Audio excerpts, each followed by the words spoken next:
Улсын хурлын дэд дарга цог улсын хурлын гишүүн Бурмаа Бат цэрэг Даваасвар нарын нэр бүхий гишүүд Монгол Улсын ерөнхийлөгчийн сонгуулийн тухай хуулийн шинжилсэн найруулгын төсөл болон холбогдох хуулийн төслийг боловсруулснаа өнөөдөр улсын хурлын даргын холдод өргөн барьсан юм а. Энэ хуулийн төслөөр Монгол Улсын ерөнхийлөгчийн ээлж сонгуулийг явуулахдаа холбогдсон харилцааг илүү наривчлсан зохицуулалтаар зохион байгуулахаар тусгасан байна.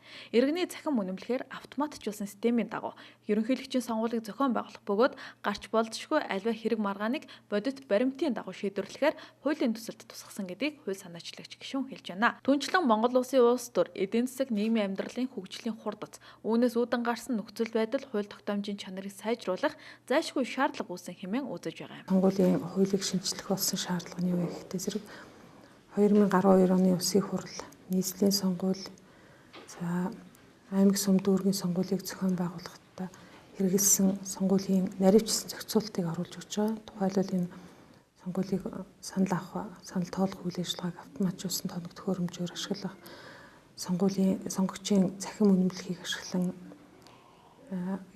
иргэний бүртгэлтээр тулгуурлан сонгуулийг зохион байгуулах, сонгуулийн цахим үнэмлэхийг ашиглахтай холбогдуулан гарч байгаа тэр зохицуултыг бас наривчлан оруулж байгаа.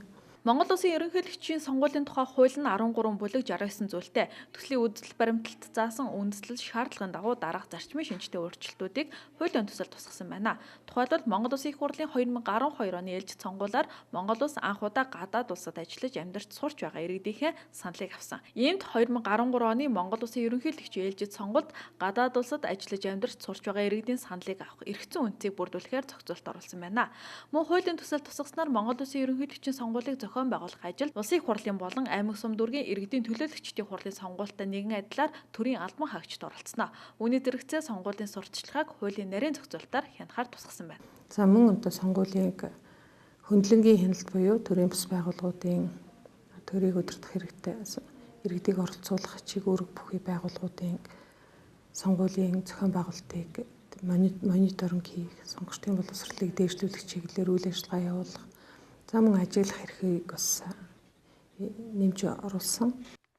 Энэхүү хуулийн төсөл батлагдсанаар Монгол Улсын ерөнхийлөгчийн сонгуулийг зохион байгуулж явуулах эрх зүйн орчин боловсронгүй болж, хуулийн чанар сайжрахаас гадна хууль хоорондын уялдаа хангагдаж, хэрэгжилтийг нэг мөр хангах нөхцөл бүрдэх болно гэдгийг ч төсөл санаачлагч гишүүд үзэж байгаа юм байна.